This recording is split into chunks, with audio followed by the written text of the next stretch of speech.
ففروا إلى الله ففروا إلى الله ففروا إلى الله ففروا إلى الله. أعوذ بالله من الشيطان الرجيم. بسم الله الرحمن الرحيم. ألف لام را تلك آيات الكتاب الحكيم. أكان للناس عجبا أن أوحينا إلى رجل منهم أن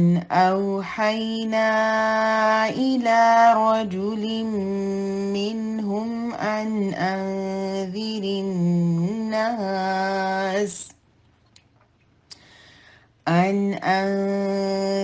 الناس وبشر الذين آمنوا أن لهم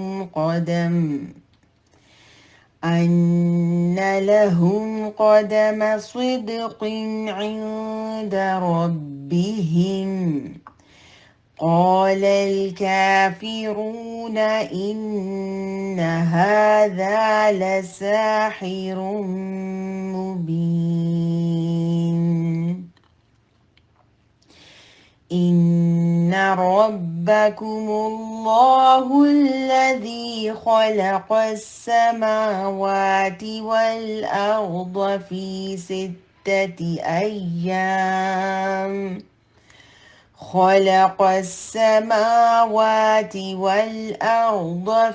6 أيام ثم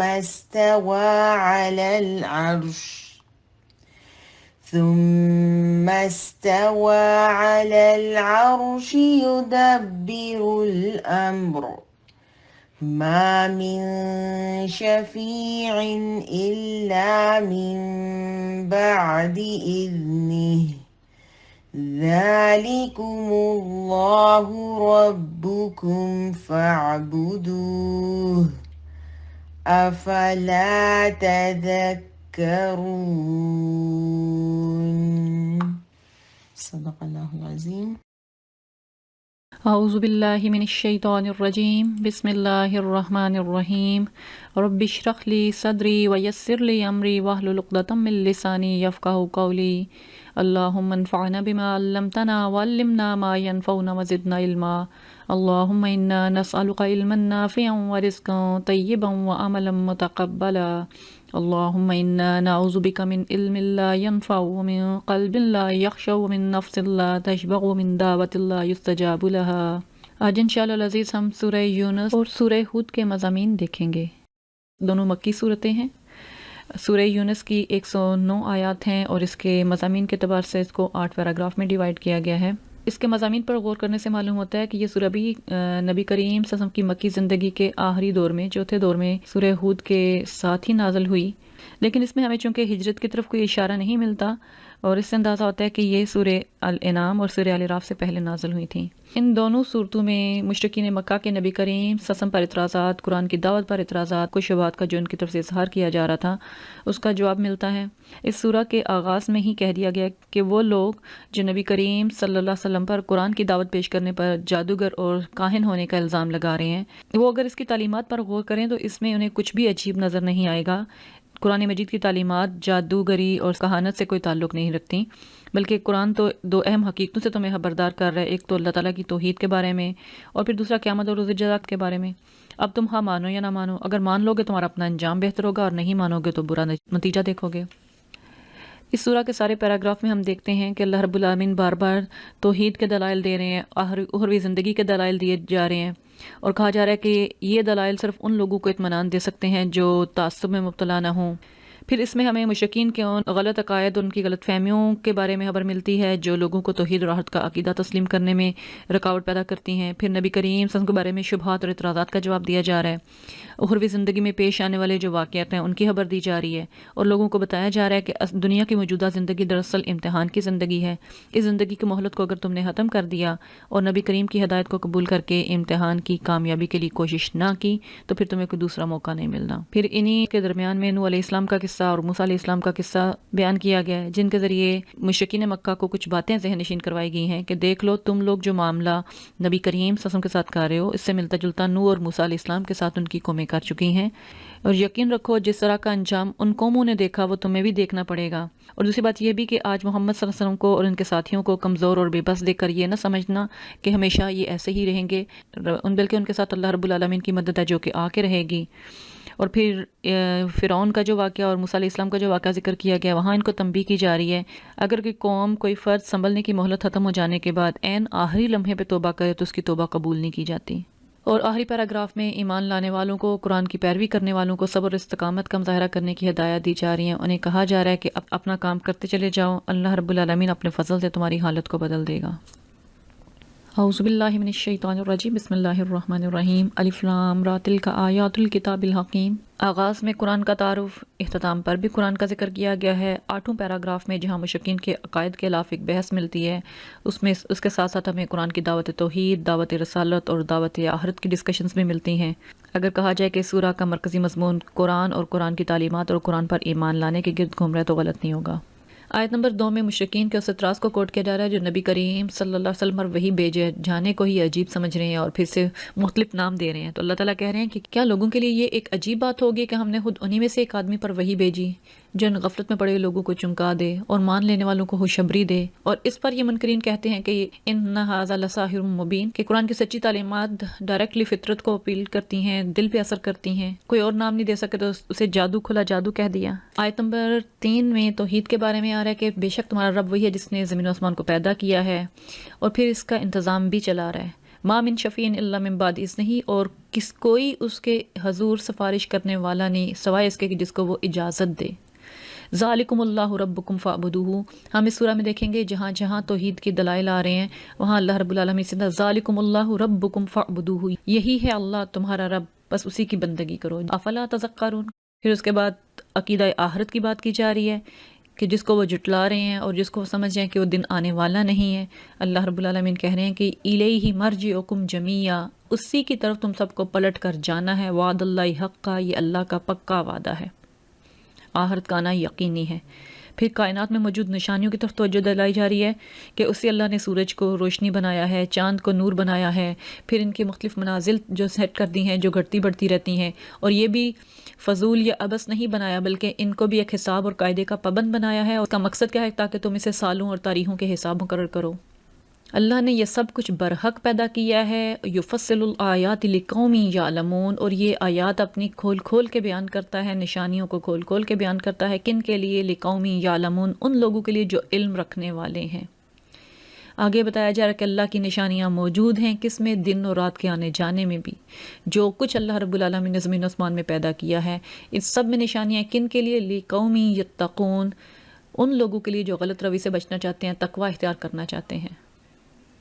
لقوم یعلمون لقوم یتقون، دیکھیں گے کہ بار بار آخرت کو جٹلانے والوں کے لیے آ رہا ہے کہ وہ جو لا یرجون لقاءنا، جو ہماری ملاقات کو جٹلا رہے ہیں۔ تو اب آگے بھی یہی کہا جا رہا ہے کہ در حقیقت جو اللہ تعالیٰ کی آیات پر غور و فکر نہیں کرتے، نشانیوں سے غفلت برت رہے ہیں، یہ وہی لوگ ہیں جو اللہ تعالیٰ کی ملاقات کو جٹلا رہے ہیں۔ بے شک جو لوگ ایمان لائیں، یعنی کس چیز پر ایمان لائیں؟ کہ ان صداقتوں، ان سچائیوں پر، ان نشانیوں پر جو اس کتاب میں پیش کی گئی ہیں اور نیک اعمال کرتے رہیں، انہیں ان کا رب ان کے ایمان کی وجہ سے سیدھی راہ پر چلائے گا، نعمت بھری جنتوں میں داخل کرے گا، ان کے نیچے سے نہریں بہتی ہوں گی، اور وہاں ان کی صدا کیا ہوگی؟ وہاں ان کی صدا یہ ہوگی سبحانک اللہم، کہ اللہ تو پاک ہے، اور ان کی دعا کیا ہوگی؟ سلامتی ہو،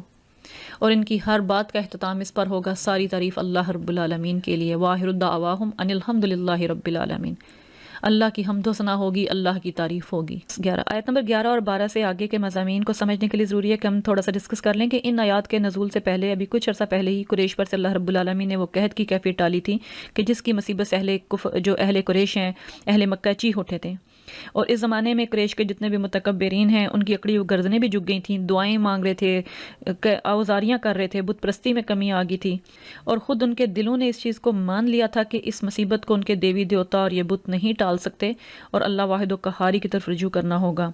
اور نوبت یہاں تک آ گئی تھی کہ ابو سفیان نے آ کر نبی کریم سے درخواست کی کہ آپ خدا سے اس بلا کو ٹالنے کے لیے دعا کریں، لیکن جیسے ہی وہ قحط دور ہوا، بارشیں ہونے لگیں، خوشحالی کا دور آیا، تو ان لوگوں کی وہی سرکشیاں اور وہی بدعمالیاں اور وہی سرگرمیاں پھر شروع ہو گئیں۔ جو دل تھوڑے تھوڑے خدا کی طرف مائل ہوئے تھے پھر اپنی سابقہ غفلتوں میں ڈوب گئے۔ تو اسی لیے اللہ رب العالمین کہہ رہا ہے کہ خدا لوگوں پر رحم و کرم فرمانے میں جتنی جلدی کرتا ہے، ان کو سزا دینے، ان کے گناہوں میں پکڑ لینے پر اتنی جلدی نہیں کرتا۔ اور تم چاہتے ہو کہ جس طرح اس نے تمہاری دعائیں سن کے قحط کو تمہارے سے جلدی دور کر دیا، اسی طرح وہ تمہارے چیلنج سن کر تمہاری سرکشیاں دے کر عذاب بھی فوراً بھیج دیں۔ لیکن اللہ کا طریقہ یہ نہیں ہے۔ اللہ نے ہر قوم کے لیے، ہر امت کے لیے، ہر گروہ کے لیے ایک مدت مقرر کر رکھی ہے، اس مدت تک انہیں وہ عمل کی مہلت دیے چلا جاتا ہے، لیکن جیسے ہی مدت ختم ہو جاتی ہے پھر وہ لمحہ بھر کی تاخیر نہیں کرتا۔ اور اس کے بعد آگے جو انسان کی ایک جو فطری کمزوری ہے اور جو نیچر ہے اس کو ڈسکس کیا جا رہا ہے کہ انسان کا حال یہ ہے جب اس پر کوئی سخت وقت آتا ہے تو کھڑے اور بیٹھے اور لیٹے ہمیں پکارتا ہے، مگر جب ہم اس مصیبت کو ٹال دیتے ہیں تو ایسے چل نکلتا ہے گویا اس نے کبھی کسی اپنے برے وقت پر ہمیں پکارا ہی نہ ہو۔ یہ ہیں جو حد سے گزرے ہوئے لوگ۔ تو اللہ تعالیٰ کہہ رہے ہیں کہ لوگوں تم سے پہلے کی قومیں جن کو ہم نے ہلاک کیا تھا، انہوں نے ظلم کی روش اختیار کی تھی، ان کے رسول ان کے پاس کھلی کھلی نشانیاں لے کر آئے تھے لیکن انہوں نے ایمان لا کر نہیں دیا۔ وَلَقَدْ أَهْلَكْنَا الْقُرُونَ، پہلے کے لوگوں کو بھی اللہ نے ہلاک کیا ہے، اور اب ان کے بعد تمہیں زمین پر جگہ دی ہے، اور یہ دیکھنا چاہتے ہیں لِنَنظُرَ كَيْفَ تَعْمَلُونَ، ہم یہ دیکھنا چاہتے ہیں کہ تم کیسے عمل کرتے ہو۔ آیت نمبر 15 میں کہا جا رہا ہے کہ جب ان لوگوں کو ہماری صاف صاف آیات سنائی جاتی ہیں تو وہ لوگ جو ہم سے ملنے کی امید نہیں رکھتے، جو آخرت کو جھٹلانے والے ہیں، وہ کیا کہتے ہیں؟ اس کے بجائے کوئی اور قرآن لاؤ یا اس میں کچھ ترمیم کرو، کہ اس کے مطالبات کو ماننے کی اپنے اندر وہ ہمت نہیں پا رہے، کیونکہ یہ قرآن انہیں ایک خدا پر ایمان لانے کو کہہ رہا ہے کہ نبی ان سے کہو میرا یہ کام نہیں کہ میں اپنی طرف سے اس میں کوئی تبدیلی کروں، ان اتبع الا ما یوحى الی، میں تو صرف اس وحی کی پیروی کرتا ہوں جو میرے پاس بھیجی جاتی ہے، اور اگر میں اللہ کی نافرمانی کروں تو میں اس ایک بڑے دن کے عذاب سے ڈرتا ہوں۔ اور پھر نبی کریم صلی اللہ علیہ وسلم کی زندگی سے اللہ رب العالمین مثال دے رہے ہیں کہ ان سے کہہ دیجئے کہ اگر اللہ چاہتا تو آپ انہیں کبھی قرآن سناتے ہی نہ، جس قرآن سے یہ اتنا گھبرا رہے ہیں، اس کو سننا نہیں چاہ رہے، تبدیل کرنے کا ڈیمانڈ کر رہے ہیں، اگر اللہ تعالیٰ چاہتا تو میں تمہیں قرآن کبھی سناتا ہی نہ، اور اللہ تعالیٰ تمہیں اس کی خبر ہی نہ دیتا، جس طرح کہ تم پہلے ایک لمبی زندگی غفلت کی گزار چکے ہو، اور پھر تمہیں یہ بھی پتا ہے کہ میں تمہارے درمیان ایک عمر گزار چکا ہوں، کیا تم ذرا بھی عقل سے کام نہیں لیتے کہ اس سے پہلے میں 40 سال تمہارے درمیان گزار چکا ہوں، تم صادق اور امین کہتے ہو، نہ میں نے پہلے اس سے کبھی یا اس طرح کی تعلیمات یہ چیز پہنچائی، اور نہ میں نے پہلے کبھی جھوٹ بولا اور کوئی چیز کہی۔ اب اگر یہ قرآن، یہ تعلیمات جو میں تمہارے پاس لے کر آیا ہوں تمہارے رب کی طرف سے ہے، رب نے چنا ہے تاکہ وہ تمہیں ہدایت دے، تمہارے اوپر اتمام حجت کرے،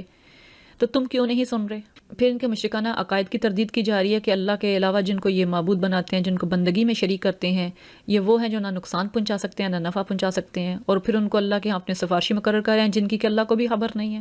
اسی لیے کہا جا رہا ہے کہ اے نبی ان سے کہو کیا تم اللہ کو اس بات کی خبر دیتے ہو جسے وہ نہ آسمانوں میں جانتا ہے نہ زمین میں، پاک ہے وہ اور بالا برتر ہے اس شرک سے جو یہ لوگ کرتے ہیں۔ آیت نمبر 20 میں ان کا ایک مطالبہ کوٹ کیا جا رہا ہے کہ یہ کہتے ہیں کہ اس نبی پر رب کی طرف سے کوئی نشانی کیوں نہیں اتاری گئی؟ تو پہلے ان کا جواب دیا جا رہا ہے کہ کہہ دو غیب کا مالک تو اللہ ہی ہے، اچھا انتظار کرو، میں بھی تمہارے ساتھ انتظار کرتا ہوں۔ لیکن اس کی اگلی آیت میں جو کہا جا رہا ہے کہ لوگوں کا یہ حال ہے کہ مصیبت کے بعد جب ہم ان کو رحمت کا مزہ چکھاتے ہیں تو فوراً ہی ہماری نشانیوں کے معاملے میں جال بازیاں شروع کر دیتے ہیں۔ در حقیقت یہ پیچھے وہی قحط کا جو ابھی آیا ذکر کہ اللہ رب العالمین نے کچھ عرصہ پہلے ہی ان پر جو مصیبت بھیجی تھی اور پھر اللہ سے دعائیں مانگ مانگ کر وہ ٹلی، تو اب جب وہ مصیبت ٹل گئی ہے اور فوراً اب یہ کہتے ہیں کہ نشانیاں اور نشانیاں نہیں چاہیے، کیا ان نشانیوں پر وہ غور نہیں کرتے، اللہ کی ذات کو نہیں پہچان رہے؟ آیت نمبر 22 میں دوسرا ایک منظر دکھایا جا رہا ہے کہ اللہ رب العالمین کس طرح تمہیں اپنی نشانیاں دکھاتا ہے، تم کس طرح اللہ کو یاد کرتے ہو اور جو ہی مصیبت ٹلتی ہے پھر پلٹ جاتے ہو۔ سمندری سفر کا ذکر آ رہا ہے، کشتی میں سوار ہو، خوشی خوشی جا رہے ہو، لیکن اچانک کیا ہوتا ہے کہ طوفان آ جاتا ہے، اور جب مسافر سمجھ لیتے ہیں کہ ہر طرف سے طوفان میں گر رہے ہیں، اب کوئی جائے پناہ نہیں ہے، نجات کی کوئی طریقہ نہیں ہے، تو اس وقت پھر وہ کرتے کیا ہیں؟ اپنے دین کو اللہ کے لیے خالص کر کے اس سے دعائیں مانگنے لگتے ہیں کہ اگر تو نے ہمیں نجات دے دی لَنَكُونَنَّ مِنَ الشَّاكِرِينَ، تو ہم شکر گزار بندوں میں سے ہو جائیں گے۔ لیکن ہوتا کیا ہے کہ جیسے ہی اللہ تعالیٰ انہیں اس چیز سے نجات دے دیتا ہے کہ یبغون فی الارض بغیر الحق، وہ بغاوت کرنے لگتے ہیں، حق سے منحرف ہو کر زمین پر بغاوت کرنے لگتے ہیں۔ آیہ نمبر 24 میں آگے اللہ رب العالمین دنیا کی زندگی کی مثال دے رہے ہیں جو کہ انسان دن رات اپنے سامنے دیکھتا ہے، مثال پہ مثال دی جا رہی ہے، یہ ہیں اللہ کی نشانیاں، جو تم نشانیاں مانگ رہے ہو کے ساتھ اس نبی کی کوئی نشانی کیوں نہیں بھیجی گی؟ اس حیات دنیا کی مثال کیسے دی جا رہی ہے کہ دنیا کی زندگی کی مثال ایسے ہی ہے جیسے آسمان سے ہم نے پانی برسایا، زمین کی پیداوار جسے آدمی جانور سب کھاتے ہیں خوب گھنی ہو گئی، پھر عین اس وقت جب زمین اپنی بہار پر تھی، کھیتیاں بنی سونی کھڑی تھیں، ان کے مالک سمجھ رہے تھے کہ ہم ان سے فائدہ اٹھانے پر قادر ہیں، یک رات کو یا دن کو ہمارا حکم آ گیا اور ہم نے اسے ایسا غارت کر کے رکھ دیا گیا، کل وہاں کچھ تھا ہی نہیں۔ اسی طرح ہم اپنی نشانیاں کھول کھول کے بیان کرتے ہیں، اسی طرح ہم اپنی نشانیاں کھول کھول کے پیش کرتے ہیں ان لوگوں کے لیے لقومی یتفکرون جو سوچنے سمجھنے والے ہیں۔ یہ ہیں اللہ تعالیٰ کی نشانیاں۔ پھر اللہ رب العالمین انہیں دعوت دے رہے ہیں کہ اللہ تمہیں دارالسلامتی کی طرف دعوت دے رہا ہے، جس کو وہ چاہتا ہے سیدھے صراط مستقیم کی طرف رہنمائی دے دیتا ہے۔ للذین احسنوا الحسنی وزیادہ، اور جن لوگوں نے بھلائی کا طریقہ اختیار کیا ہے ان کے لیے بھلائی بھی ہے اور مزید فضل بھی، اور یہ وہ لوگ ہوں گے جن کے چہروں پر کوئی رسیاہی، کوئی ذلت نہ چھائے گی، وہ خوش و خرم ہوں گے اللہ کے ہاں۔ یہاں دیکھیں کہ اللہ رب العالمین نیکوکار لوگوں کو کہہ رہا ہے کہ یہ وہ لوگ ہوں گے جو قیامت کے دن جو ہیں بڑے خوش و خرم ہوں گے، کوئی روسیاہی، کوئی شرمندگی، کوئی ذلت نہیں ہوگی ان کے چہروں پر، اور یہ اصحاب الجنہ ہوں گے جہاں وہ ہمیشہ ہمیشہ رہیں گے۔ اور اس کے برعکس دوسرا گروہ کیا ہے؟ جن لوگوں نے برائیاں کمائیں اور برے ہی کام کرتے رہے، وہ ویسا ہی بدلہ پائیں گے، اور ان کے اوپر کیا ہوگا؟ وَتَرْحَقُهُمْ ذِلَّةٌ، ان کے اوپر ذلت طاری ہوگی، چہرے سے پہچان لیا جائے گا۔ ہم فوراً پہچان سکتے ہیں کہ ایک وہ بندہ جو ذلیل و خوار ہو رہا ہو، اس کے چہرے کی رنگت کیسی ہوتی ہے، جو خوش و خرم ہو اس کے چہرے کی چمک کیسی ہوتی ہے۔ ان کے چہروں پر ایسی تاریکی چھائی ہوگی جیسے رات کے سیاہ پردے ان پر پڑے ہوں گے۔ اور یہ بھی پھر کیا ہے کہ اصحاب النار ہیں، ہم فیہا خالدون، ہمیشگی کی زندگی ہے وہ بھی۔ آیت نمبر 28-29 میں اللہ رب العالمین کہہ رہے ہیں کہ ان کے شرکا جن کو یہ اللہ کے ساتھ شریک ٹھہرا رہے ہیں، روز قیامت ان سے برت کا اظہار کریں گے۔ ان کے شرکا کون ہیں؟ انہوں نے جن نیک صالح لوگوں کے، فرشتوں کے جو بت اور دیوی دیوتا بنا رکھی ہیں اور جن کو اللہ کے یہاں سفارشی سمجھتے ہیں، روز قیامت ہم ان کو بھی جو ان کو شریک ٹھہرا رہے ہیں ان کے شرکا کو بھی سب کو ایک جگہ اکٹھا کریں گے اور ان کے درمیان سے اجنبیت کا پردہ ہٹا دیں گے، اور ان کے شریک ان سے کہیں گے ما کنتم ایانا تعبدون، تم تو ہماری عبادت نہیں کرتے تھے، فکفا باللہ شہیدا بیننا و بینکم، ہمارے اور تمہارے درمیان اللہ کی گواہی کافی ہے، اور اگر تم ہماری عبادت کرتے بھی تھے تو ہم تو تمہاری عبادت سے بالکل بے خبر ہیں، تمہاری عبادت ہم تک نہیں پہنچی۔ ان کو اس سے کوئی غرض نہیں کہ تم پیچھے کیا کر رہے ہو کیا نہیں، وہ بھی اللہ کے بندے ہیں، وہ اللہ کے ہاں ویسے ہی جواب دیں جیسے تم جواب دے ہو، وہ تو تم سے برت کا اظہار کر دیں گے۔ پھر اس وقت کیا ہوگا؟ اس وقت ہر شخص اپنے کیے کا مزہ چکھ لے گا، سب اپنے حقیقی مالک کی طرف پھیر دیے جائیں گے، اور سارے جھوٹ جو انہوں نے گاڑ رکھے تھے وہ گم کر دیے جائیں گے۔ پھر آگے دلائل توحید دیے جا رہے ہیں، کہا جا رہا ہے ان سے پوچھئے من یرزقکم من السماء والارض، ان سے پوچھو کون ہے تمہیں زمین و آسمان میں رزق دیتا ہے، ان سے پوچھو یہ سماعت اور بینائی کی جو طاقتیں اور قوتیں ہیں وہ کس کے اختیار میں ہیں، کون ہے جو بے جان سے جاندار کو اور جاندار سے بے جان کو نکالتا ہے، کون ہے جو اس ساری کائنات کا انتظام کر رہا ہے، وَمَن يُدَبِّرُ الْأَمْرَ، وہ ضرور کہیں گے اللہ۔ پھر ان سے کہہ دو افلا تتقون، کہ تم سب کچھ جانتے ہو پھر بھی اپنی غلط روش سے کیوں نہیں پرہیز کرتے۔ فَذَلِكُمُ اللَّهُ رَبُّكُمُ الْحَقُّ، یہ ہے اللہ تمہارا حقیقی رب۔ ان سب چیزوں کے واضح ہو جانے کے بعد کہا جا رہا فَأَنَّىٰ تُصْرَفُونَ، تم کدھر سے پھرائے جا رہے ہو۔ یہاں پھرائے جا رہے کا جو سوال ہے کہ کون ہے تمہیں جو گمراہ کر رہا ہے، جو تمہاری ان ساری حرکتوں کے پیچھے ہے، یعنی وہ خود نہیں پھر رہے، انہیں کوئی گمراہ کر رہا ہے، انہیں کوئی مس گائیڈ کر رہا ہے۔ اس کے بعد آگے بھی ان سے سوال کیا جا رہا ہے کہ ان سے پوچھئے کہ ان کے شرکا جن کو اللہ کے ساتھ شریک ٹھہراتے ہیں انہوں نے کوئی تخلیق کی ابتدا بھی کیا، کچھ پیدا بھی کیا ہے، پھر وہ اس کا اعادہ بھی کریں گے۔ کہو وہ صرف اللہ ہے جو تخلیق کی ابتدا بھی کرتا ہے، اس کا اعادہ بھی۔ پھر تم یہ کس الٹی راہ پر چلائے جا رہے ہو؟ ان سے کہہ دو کہ ان کے شریکوں میں سے کوئی ایسا بھی جو حق کی طرف رہنمائی کرتا ہو، وہ اللہ ہے جو حق کی طرف رہنمائی کرتا ہے۔ اسی لیے پھر ان سے کہا ہے کہ پوچھو کہ جو حق کی طرف رہنمائی کرتا ہے وہ اس کا زیادہ مستحق ہے اس کی پیروی کی جائے، یا وہ جو خود راہ نہیں پاتا؟ تمہیں کیا ہو گیا، کیسے الٹے فیصلے کرتے ہو؟ کیف تحکمون۔ اور پھر کہا جا رہا ہے اصل وجہ یہ ہے کہ ان میں سے اکثر لوگ صرف قیاس اور گمان کے پیچھے چلے جا رہے ہیں، حالانکہ گمان حق کی ضرورت کو کچھ بھی پورا نہیں کرتا۔ ان اللہ علیم بما یفعلون، اللہ ان سب چیزوں سے باخبر ہے جو یہ کر رہے ہیں۔ پھر اس کے بعد اگلی آیات میں انہیں چیلنج دیا جا رہا ہے کہ تم نبی کریم صلی اللہ علیہ وسلم کے ساتھ جس وجہ سے جھگڑے ہو وہ یہ قرآن ہے، اس کی تعلیمات ہیں، اور تمہیں لگتا ہے کہ قرآن جو ہے انہوں نے خود سے گھڑ لیا ہے، تو اللہ تعالیٰ کہہ رہے ہیں کہ یہ قرآن وہ چیزیں جو اللہ کی وحی اور تعلیم کے بغیر تصنیف کر لیا جائے، یہ تو پہلی والی کتابوں اور تعلیمات کی تصدیق کرنے والی اور ہر چیز کو الکتاب کی تفصیل ہے، اس میں کوئی شک نہیں، اللہ رب العالمین کی طرف سے ہے۔ اگر تم کہتے ہو کہ یہ گھڑا گیا ہے تو پھر قل فأتوا بسورۃ مثلہ، تو پھر تم اس جیسی ایک صورت تصنیف کر لاؤ، ایک خدا کو چھوڑ کے جس کو مدد کے لیے بلا سکتے ہو بلا لو، اگر تم اپنے دعوے میں سچے ہو۔ کھلا چیلنج آج تک موجود ہے، کوئی اس کو پورا نہیں کر سکا۔ کہ اللہ تعالیٰ کہہ رہے ہیں منہم من یؤمن بہ ومنہم من لا یؤمن، ان میں سے کچھ لوگ ہیں جو ایمان لائیں گے، کچھ ہیں وہ ایمان نہیں لائیں گے۔ اللہ تعالیٰ مفسدین سے خوب واقف ہے۔ پھر ان سے کہہ دیجئے کہ میرے اعمال میرے لیے، تمہارے اعمال تمہارے لیے، جو کچھ میں کرتا ہوں اس کی ذمہ داری سے تم بری ہو، اور جو کچھ تم کر رہے ہو اس کی ذمہ داری سے میں بری ہوں، یعنی اتمام حجت کیا جا رہا ہے۔ اور اس کے بعد ان لوگوں کے بارے میں کہا جا رہا ہے کہ اللہ رب العالمین کے نزدیک یہ تو جانوروں سے بھی بدتر ہیں۔ کہا جا رہا ہے کہ ان میں سے بہت سے لوگ ایسے ہیں جو تیری باتیں سنتے ہیں، مگر کیا تو بہروں کو سنائے گا؟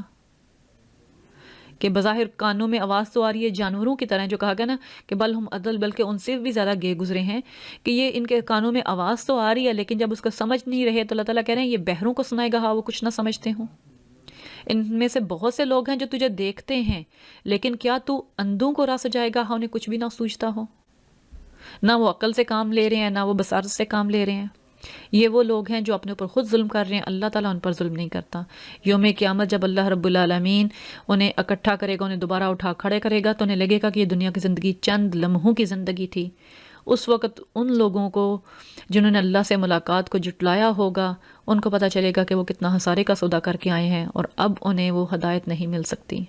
ہر امت کے لیے ایک رسول ہے، اور پھر جب کسی امت کے پاس اس کا رسول آ جاتا ہے تو اس کا فیصلہ پورے انصاف کے ساتھ چکا دیا جاتا ہے، اس پر ذرا برابر ظلم نہیں کیا جاتا۔ تمہارے پاس بھی رسول آ چکا ہے، وہ اتمام حجت جو حتمی کرنے والی تھی وہ ہو چکی ہے۔ پھر ساتھ ہی اگلی آیت میں بھی جو کہا جا رہا ہے لِكُلِّ أُمَّةٍ اجل، ہر امت کے لیے اللہ رب العالمین نے ایک مہلت عمل مقرر کر رکھی ہے۔ جب وہ آ جاتی ہے تو اللہ خبر کی تاخیر نہیں ہوتی، نہ پہلے نہ بعد میں، اپنے ٹائم پہ آئے گی۔ اور پھر ان کو اللہ کے عذاب سے ڈرایا جا رہا ہے کہ اللہ کا عذاب اچانک رات کو یا دن کو آ جائے، کبھی تم نے یہ بھی سوچا کہ اس وقت تم کیا کرو گے؟ کہا جا رہا ہے کہ آخرت کا آنا یقینی ہے، جب وہ آ جائے گی پھر کسی کے ٹالے نہیں ٹلے گی، پھر انہیں کہا جائے گا یہ ہمیشگی کا عذاب ہے، اس کا مزہ چکھو، یہی وہ چیز ہے جس کے لیے تم جلدی میں چاہ رہے تھے اور تم اسے ظہور میں آنے سے نہیں روک سکتے۔ آیت نمبر 57-58 میں پھر انہیں قرآن جیسی عظیم نعمت کا احساس دلایا جا رہا ہے کہ اس کو مان لو، اس پر ایمان لے آؤ۔ یا ایھا الناس قد جاءتکم موعظۃ من ربکم، اے لوگو تمہارے پاس تمہارے رب کی طرف سے نصیحت آ چکی ہے۔ وشفاء لما فی الصدور، اس میں دلوں کے امراض کی شفا ہے، جو تمہارے دلوں میں بیماریاں ہیں، جو دلوں میں ضد اور ہٹ درمی اور کفر تکبر ہے، اس کا علاج ہے اس قرآن میں۔ وہدن، اور ہدایت ہے، رہنمائی ہے اللہ کی طرف سے، رحمتن، اور اللہ تعالیٰ کی طرف سے رحمت ہے۔ لیکن یہ ہدایت اور رحمت کن کے لیے ہے؟ للمؤمنین، جو ایمان لانے والے ہیں، اس پر ایمان لے آئیں گے۔ اور پھر اعلان کر دیجیے نبی، قل بفضل اللہ وبرحمتہ فبذلک فلیفرحوا، یہ اللہ تعالیٰ کا فضل اور رحمت ہے کہ اس نے یہ چیز تمہارے اوپر بھیجی ہے، تمہیں اس کام کے لیے چن لیا ہے، تمہیں یہ کتاب بھیجی ہے اور رسول تمہیں پڑھ کر سنا رہے ہیں، تمہیں تو اس پہ خوشیاں منانی چاہیے۔ تم سب چیزوں سے بہتر ہے جو یہ لوگ جمع کر رہے ہیں کہ قرآن جب تمہارے پاس آ چکا ہے تمہیں اس کو بڑھ کر لینا چاہیے، اور تمہیں اللہ رب العالمین کا شکر ادا کرنا چاہیے کہ اس نے تمہارے اوپر یہ رسول بھیجے، تمہیں یہ کتاب دی۔ اگرچہ یہ ذکر مشرکین مکہ کا کیا جا رہا ہے، تنبیہات انہیں کی جا رہی ہیں، ہمیں بھی ساتھ ساتھ اپنے جائزے لینے ہیں، کہیں ہمارے عقائد میں کوئی خرابی تو نہیں ہے، عقیدہ آخرت کے حوالے سے، عقیدہ توحید کے حوالے سے، پھر قرآن کے ساتھ تعلق کے حوالے سے۔ اللہ رب العالمین اس قرآن کو ہمارے لیے واقعی ہمارے دلوں کی شفا بنا دے، ہمارے لیے ہدایت بنا دے، ہمارے لیے باعث رحمت بنا دے، اور ہمیں اس میں سے نیکیاں اور خیر سمیٹنے والا بنا دے۔ اگلی آیت میں کہا جا رہا ہے کہ یہ لوگ، ان سے پوچھئے کہ جو کچھ اللہ نے نازل کیا ہے تم نے خود ہی اس میں سے کسی کو حلال اور حرام ٹھہرا لیا ہے؟ تمہیں کس نے اجازت دیا ہے؟ تم اللہ پر جھوٹ کیوں گھاڑ رہے ہو؟ اور تمہیں ذرا بھی کوئی گمان نہیں ہے کہ روز قیامت تمہارے ساتھ کیا معاملہ کیا جائے گا؟ اللہ لوگوں پر مہربانی کرنا چاہتا ہے، مگر انسان ایسے ہیں کہ جو شکر ادا نہیں کرتے۔ آیت نمبر 61 میں کہا گیا کہ اے نبی، تم جس حال میں بھی ہوتے ہو اور قرآن میں سے جو کچھ بھی سناتے ہو، اور لوگوں تم بھی جو کچھ کرتے ہو، اور اس سب کے درمیان ہم تم کو دیکھتے رہتے ہیں، کوئی ذرا برابر چیز آسمان اور زمین میں ایسی نہیں ہے جو نہ چھوٹی نہ بڑی، جو تیرے رب کی نظر سے پوشیدہ ہو اور ایک صاف دفتر میں لکھی نہ گئی ہو۔ کہ اللہ رب العالمین کہہ رہے ہیں کہ اگر نبی سے ہم کو اطمینان دیا جا رہا ہے کہ آپ جو کچھ بھی کر رہے ہیں وہ اللہ کی نظر میں، اللہ تعالیٰ نے آپ کو دعوت دے کر بھیج کر چھوڑ نہیں دیا، لیکن ساتھ میں دوسروں کے لیے بھی تنبیہ ہے کہ تمہاری ایک ایک حرکت کو ایک کتاب میں درج کیا جا رہا ہے۔ اسی لیے پھر آگے کہا جا رہا ہے کہ اے نبی صلی اللہ علیہ وسلم ولا یحزنک قولہم، ان کی باتیں آپ کو پریشان مت کریں، جو باتیں یہ آپ پر بناتے ہیں وہ آپ کو غمزدہ نہ کریں۔ ان العزت للہ جمیعا وہو السمیع العلیم، اب وہ کیا باتیں بناتے ہیں؟ کبھی نبی کریم کی ذات مبارکہ پر کہ اللہ کو نعوذ باللہ یہی فرد ملا تھا نبی بنانے کے لیے، اس کے لاؤ لشکر کہاں ہیں، فرشتے کیوں نہیں بھیجے گئے، کوئی عزت نہیں ہے، یا جس طرح سے بھی وہ باتیں بناتے تھے نبی کریم کے بارے میں، مومنین کے بارے میں، تو اللہ رب العالمین کہہ رہے ہیں کہ لا یحزنک قولہم ان العزت للہ جمیعا وہو السمیع العلیم۔ پھر ان کے مشرکانہ عقائد کی تردید کی جا رہی ہے کہ سب چیزیں اللہ تعالیٰ کی مملوک ہیں، اس کی مخلوق میں شمار ہوتی ہیں۔ اللہ رب العالمین نے جس نے تمہارے لیے رات بنائی ہے سکون حاصل کرنے کے لیے، دن کو روشن بنایا ہے، یہ ہیں نشانیاں۔ ان فی ذالک لآیات لقوم یسمعون، کہ جو لوگ پیغمبر کی دعوت کو سنتے ہیں، کھلے کانوں سنتے ہیں، ان کو اس میں نشانیاں نظر آئیں گی۔ ذرا غور کرو رات کے اوپر، ذرا غور کرو دن کے اوپر۔ اگلی آیت میں اہل کتاب کا ذکر کیا جا رہا ہے کہ قالوا اتخذ اللہ ولدا سبحانہ، وہ لوگ بھی جنہوں نے یہ کہہ دیا اللہ نے کسی کو بیٹا بنایا ہے، تو اللہ تعالیٰ کہہ رہے ہیں سبحان اللہ، اللہ تو بے نیاز ہے، اسے تو کسی چیز کی ضرورت حاجت نہیں، وہ تو باقی رہنے والا ہے۔ لہو ما فی السماوات و ما فی الارض، اور جو یہ بات کہہ رہے ہیں ان کے پاس کوئی دلیل ہے؟ یہ اللہ پر وہ باتیں کہتے ہیں جن کا ان کو علم نہیں ہے، یہ اللہ پر جھوٹ گھاڑ رہے ہیں، اور اللہ پر جھوٹ گھڑنے والے کبھی کامیاب نہیں ہوتے۔ مشرکین بنی اسرائیل میں سے ہوں یا مشرکین بنی اسماعیل میں سے ہوں، اللہ رب العالمین کہہ رہے ہیں در حقیقت یہ چند دن کی زندگی ہے، اس کے مزے لے لیں، پلٹ کر ان کو ہماری طرف ہی آنا ہے۔ آیت نمبر 71 میں فرمایا جا رہا ہے کہ ان کو نوح کا قصہ سناؤ جب اس نے اپنی قوم سے کہا کہ اے میری قوم، اگر میرا تمہارے درمیان رہنا اور تمہیں اللہ کی آیات سنا سنا کر بیدار کرنا تمہیں برداشت نہیں ہوتا، تو پھر کیا کرو، تم اپنے ٹھہرائے ہوئے شریکوں کو لے کر ایک متفقہ فیصلہ کر لو، جو بھی تم پلان بنانا چاہتے ہو کر لو، پلان بناؤ، اسے میرے خلاف لے آؤ، عمل میں لے آؤ، مجھے بے شک کوئی مہلت نہ دو، تم جو کچھ کر سکتے ہو اپنے کر لو، لیکن مجھے تو یہی حکم دیا گیا ہے کہ ہاں کوئی مانے یا نہ مانے میں اس کا فرما بردار بن کے رہوں۔ مشرکین مکہ کو تنبیہ کی جا رہی ہے کہ تم سے بھی اگر نبی کریم کی دعوت برداشت نہیں ہو رہی، تم جو پلان بنانا چاہ رہے ہو اور کر رہے ہو، سازشیں کر رہے ہو، کر لو۔ اس وقت نوح علیہ السلام نے کیا کہا تھا، اور وہی نبی کریم بھی کہہ رہے ہیں فَإِن تَوَلَّيْتُمْ فَمَا سَأَلْتُكُم مِّن أَجْرٍ، لیکن اگر تم میری نصیحت سے منہ موڑے تو یہ یاد رکھو میں تم سے کوئی اجر نہیں چاہ رہا، میرا اجر تو اللہ کے ذمہ ہے، اور مجھے یہ حکم دیا گیا کہ سب سے پہلے میں اس کا فرما بردار بنوں، ہم خود اس دعوت پر عمل کرنے والے ہوں۔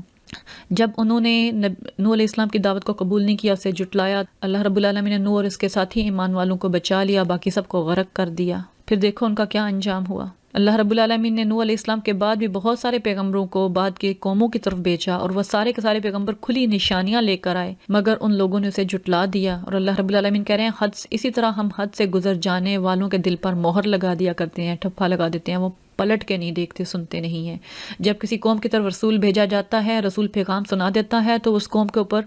اللہ تعالیٰ کی حجت پوری ہو جاتی ہے۔ اس کے بعد پھر اب تاخیر صرف اسی چیز کی ہوتی ہے کہ کب ان کی مہلت عمل ختم ہو اور انہیں صفحہ ہستی سے مٹا دیا جائے۔ قریش مکہ کو بھی تنبیہ کی جا رہی ہے اب تمہاری طرف بھی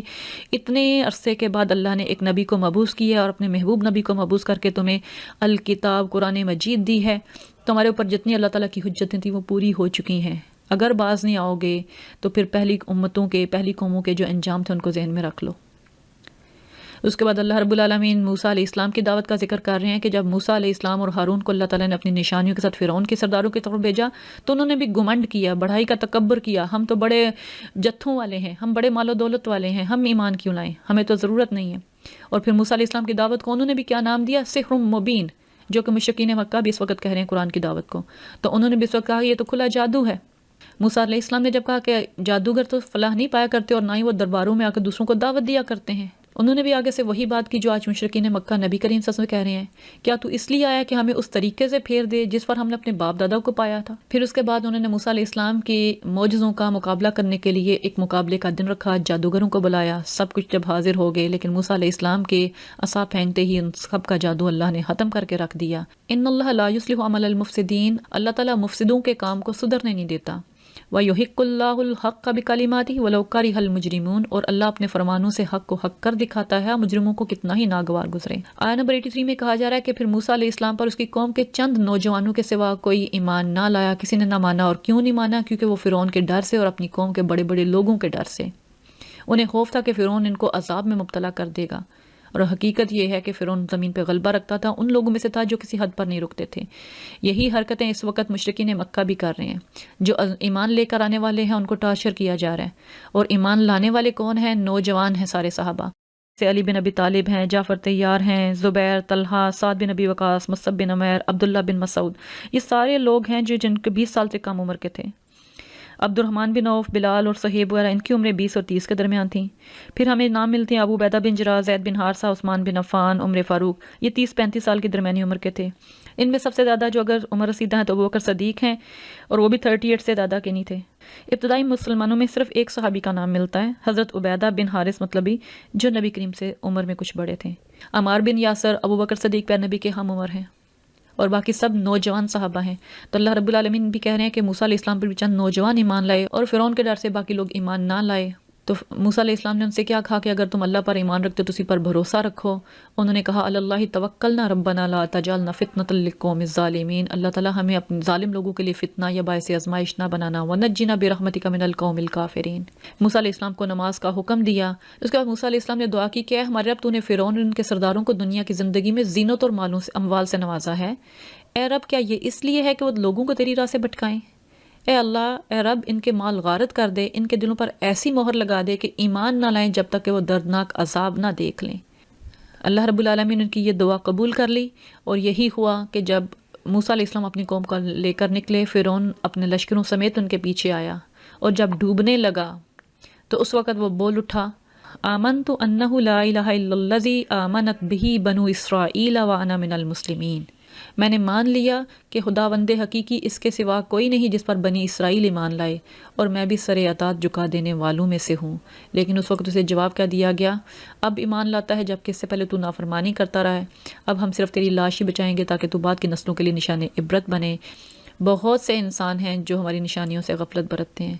آیہ نمبر 94 میں بظاہر خطاب نبی کریم سے کیا جا رہا ہے، مگر جو قرآن کو جھٹلانے والے ہیں، قرآن میں شک کرنے والے ہیں، ان کو خطاب کیا جا رہا ہے کہ اگر آپ کو اس کتاب میں شک ہے تو وہ جن لوگوں کو پہلے کتاب دی گئی ہے ان سے پوچھ لیجئے، اور جو لوگ کتاب کو جھٹلانے والے ہیں وہ نقصان اٹھانے والے ہیں. آیہ نمبر 96 سے آگے کہا جا رہا ہے کہ ان کے سامنے ہاں کوئی بھی نشانی آ جائے وہ کبھی ایمان لا کر نہیں دیتے جب تک دردناک عذاب نہ دیکھ لیں. پھر کیا ایسی کوئی مثال ہے کہ ایک بستی عذاب دیکھ کر ایمان لائی ہو سوائے یونس علیہ السلام کی قوم کے، اور ان کا ایمان اس کے لیے نفع بخش ہوا ہو؟ یونس علیہ السلام کی قوم کے سوائے اس کی کوئی مثال نہیں. وہ قوم جب ایمان لے آئی تو ہم نے ان پر سے دنیا کی زندگی میں رسوائی کا عذاب ٹال دیا، اور ایک مدت تک انہیں زندگی سے بہرمند ہونے کا موقع دیا تھا. اس کا زیادہ تذکرہ ہمیں قرآن میں نہیں ملتا، چند آیات میں ملتا ہے، اور یہ ملتا ہے کہ ان کو عذاب کی وعید دینے کے بعد، عذاب سے ڈرانے کے بعد، یونس علیہ السلام نے ان کی قوم میں رک کے انتظار نہیں کیا تھا. اس بنا پر اللہ رب العالمین نے اس قوم کو پھر مہلت عمل اس کی بڑھا دی تھی. اس کے بعد اگلی آیات میں یہی ذکر کیا جا رہا ہے کہ رب کی مشیت یہ نہیں کہ سب کو زبردستی ایمان پر چلا دے. اگر وہ چاہتا تو کر سکتا تھا، لیکن جو اس نے اختیار دی اس کی بنا پر لوگوں کو خود یہ فیصلہ کرنا ہوگا وہ حق راہ پر چلتے ہیں یا اس کا انکار کرتے ہیں. نشانیاں ان کے ارد گرد موجود ہیں زمین و آسمان میں، لیکن جو ایمان لانا ہی نہیں چاہتے ان کے لیے نشانیاں اور تنبیہیں بالکل مفید ثابت نہیں ہوتی. یہ لوگ تو بس اسی چیز کے منتظر ہیں، انہیں برے دن کے جو پہلے لوگ دیکھ چکے ہیں. پھر جب وہ عذاب آ جائے گا تو پھر یہ چاہیں گے بھی تو ان کو توبہ کی مہلت نہیں ملے گی. اور آخری رکوع میں نبی کریم صلی اللہ علیہ وسلم سے کہا جا رہا ہے کہ اعلان کر دیجئے، قل یا ایھا الناس ان کنتم فی شک من دینی، کہ اگر آپ لوگ میرے دین کے متعلق کسی شک میں مبتلا ہیں تو سن لو کہ تم اللہ کے سوا جن کی بندگی کرتے ہو میں ان کی بندگی نہیں کرتا، میں صرف اسی خدا کی بندگی کرتا ہوں جس کے قبضے میں تمہاری موت ہے. مجھے حکم دیا گیا ہے کہ میں ایمان لانے والوں میں سے ہو جاؤں. اصل بندگی کیا ہے، اصل دین کیا ہے؟ رب کی بندگی، خالق کی بندگی. اور مجھے یہ حکم دیا گیا کہ میں یکسو ہو کر اپنے آپ کو ٹھیک اس دین پر قائم کر لوں اور ہرگز مشرکوں میں سے نہ ہوں. اللہ کو چھوڑ کر کسی ایسی ہستی کو نہ پکارا جائے، نہ پکاریے جو نفع دے سکتی ہے نہ نقصان. اگر تو ایسا کرے گا تو تو بے شک ظالموں میں سے ہو جائے گا. مخاطب بظاہر نبی کریم ہے، لیکن ایمان والوں سے اور مشرکین سے سب کو مخاطبین کو یہ خبر سنائی جا رہی ہے. اور پھر آگے اللہ رب العالمین کے اختیار کی بات آ رہی ہے کہ اللہ اگر تجھے کسی مصیبت میں ڈالے تو اس کے سوا کوئی نہیں جو اس مصیبت کو ٹال دے. اگر وہ تیرے حق میں کسی بلائی کا ارادہ کرے تو اس کے فضل کو پھیرنے والا بھی کوئی نہیں. وہ اپنے بندوں میں سے جس کو چاہتا ہے فضل سے نوازتا ہے، وہ درگزر کرنے والا، رحم فرمانے والا ہے. کہہ دیجئے کہ اے لوگو، تمہارے پاس تمہارے رب کی طرف سے حق آ چکا، کتاب آ چکی. اب جو سیدھی راہ اختیار کرے اس کی راست روی اسے فائدہ دے گی، جو گمراہ رہے اس کی گمراہی اسی کے لیے تباہ کن ہے. فمن اہتدی فانما یہتدی لنفسہ ومن ضل فانما یضل علیہا وما انا علیکم بوکیل. اور میں تمہارے پر کوئی حوالہ دار مقرر نہیں کیا گیا. اور جو ہدایت نبی کریم کو کی جا رہی ہے مومنین کے لیے ہے کہ آپ اسی ہدایت کی پیروی کیے جائیں جو آپ کی طرف بذریعہ وحی بھیجی جا رہی ہے، اور صبر کیجیے ان باتوں پر، اس رستے کی آزمائشوں پر، یہاں تک کہ اللہ کا حکم آ جائے. وَهُوَ خَيْرُ الْحَاكِمِينَ، اور وہ بہترین فیصلہ کرنے والا ہے. صدق اللہ العلی العظیم. اللہ تعالیٰ سے دعا کرتے ہیں کہ اللہ تعالیٰ ہمیں قرآن کا پیغام سمجھنے والا، اس پر عمل کرنے والا، اس کو دوسروں تک پہنچانے والا بنا دے. قرآن کو ہمارے حق میں حجت بنا دے، ہمارے دلوں کے امراض کی شفا بنا دے، ہمارے لیے باعث رحمت بنا دے. اللہ تعالیٰ ہمیں اس کے ذریعے ہدایت دے دے. آمین ثم آمین. اب آگے سورۃ ہود. سورہ ہود بھی مکی سورہ ہے، آیات 130 ہیں. اس کے پیراگراف کو بھی مضامین کے اعتبار سے 8 پیراگراف میں ڈیوائیڈ کیا گیا ہے. اور یہ سورہ بھی سورہ یونس کے ساتھ ہی نازل ہوئی، بلکہ اس کے جو قرآن پاک کے بارے میں چیلنج کیا گیا ہے اس سے معلوم ہوتا ہے کہ شاید یہ سورہ یونس سے پہلے نازل ہوئی ہوگی، کیونکہ اس میں کہا جا رہا ہے کہ 10 صورتیں لے آؤ، اور سورہ یونس میں کہا گیا کوئی ایک صورت ہی لے آؤ بنا کے۔ اس سورہ کا مرکزی مضمون کہ قرآن کی دعوت توحید قبول کر لو، اللہ کی بندگی اختیار کر لو، شرک اور دیگر گناہوں سے توبہ کر کے اللہ کے حضور استغفار کرو تو تمہیں مزید مہلت مل جائے گی۔ اس سورہ میں حضرت نوح علیہ السلام، عاد، سمود، قوم لوط، اصحاب مدین اور قوم فرعون کے قصوں کو بیان کرتے ہوئے جو بات بار بار ڈسکس کی گئی ہے کہ اللہ رب العالمین جب فیصلہ چکانے پہ آتا ہے تو بالکل بے لاگ طریقے سے چکا دیتا ہے، پھر کسی کی ذرا برابر رعایت نہیں کی جاتی، اس وقت یہ نہیں دیکھا جاتا کون کس کا بیٹا ہے اور کون کس کا عزیز ہے، رحمت صرف اس کے حصے میں آتی ہے جو راہ راست پر آ جائے۔ اور مشرکین مکہ کو بار بار تنبیہ کی جا رہی ہے کہ تم جو عذاب کو لانے کا بار بار مطالبہ کر رہے ہو، اگر اللہ رب العالمین کی طرف سے اس میں تاخیر ہو رہی ہے تو دراصل تمہیں مہلت عمل دی جا رہی ہے، اگر تم اس مہلت کے اندر نہ سنبھلے تو پھر تمہیں وہ عذاب آ لے گا جو کسی کے ٹالے نہ ٹل سکے گا، اور تمہاری ساری قوم کا صفائی ہستی سے مٹا دیا جائے گا۔ حدیث میں آتا ہے کہ ابو بکر صدیق نے پیانوی سے عرض کیا کہ میں دیکھتا ہوں کہ آپ پر بڑھاپے کے آثار نظر آ رہے ہیں، اس کی کیا وجہ ہے؟ تو جواب میں آپ نے ارشاد فرمایا سورہ ہود اور اس کی ہم مضمون صورتوں نے مجھے بوڑھا کر دیا ہے۔ یعنی اس سے اندازہ ہوتا ہے کہ نبی کریم صلی اللہ علیہ وسلم جو اپنی قوم کے بہت خیرخواہ تھے، وہ اپنی قوم کے لیے کتنے پریشان ہیں جب انہیں ہلاکت کی خبریں دی جا رہی ہیں، اور اللہ تعالیٰ کی طرف سے بار بار یہ تنبیہات نازل ہو رہی ہیں کہ اب مہلت عمل ختم ہونے والی ہے، اور آپ اسی چیز سے ڈر رہے ہیں کہ کہیں اللہ کی دی ہوئی مہلت ختم نہ ہو جائے اور وہ آخری ساعت نہ آ جائے کہ اس قوم کو پکڑ لیا جائے۔ سورہ ہود اس کا آغاز کرتے ہیں اور اس میں ہم دیکھیں گے کہ اللہ رب العالمین اس میں وضاحت کر رہے ہیں کہ کس طرح وہ وقفے وقفے قوموں کو مہلت دینے کے بعد ہلاک کر دیتا ہے، پھر نیک لوگوں کو بچا لیتا ہے، پھر امامت اور قیادت کے لیے ایک اور قوم کو میدان میں لے آتا ہے۔ اور اگر اس کے مضامین کو دیکھا جائے تو سورہ آل اعراف کی طرح ہے کہ پہلا ابتدائی پیراگراف ہے، اختتامی پیراگراف ہے، بیچ میں 6 قوموں کا ذکر کیا گیا ہے۔ ان قوموں کے سچے واقعات بیان کر کے اللہ رب العالمین قریش کو تنبیہ کر رہے ہیں، مشرکین کو تنبیہ کی جا رہی ہے۔ اور اس سورہ میں جو ہمیں خاص چیز ملتی ہے کہ پیغمبروں کی زبان سے انہیں توحید کی دعوت دینے کے ساتھ ساتھ انہیں توبہ و استغفار کی دعوت دی گئی ہے تاکہ وہ اللہ کے غضب سے بچ سکیں اور ان کی مہلت عمل بڑھائی جا سکے۔ سورہ کا آغاز ایک فرمان کی طرح ہو رہا ہے، جیسے بادشاہ وقت کی طرف سے رایا کے نام ایک فرمان، ایک خط، ایک پیغام آ رہا ہے، اور اللہ رب العالمین فرما رہے ہیں بسم اللہ الرحمن الرحیم الف لام را کتاب احکمت آیاتہ،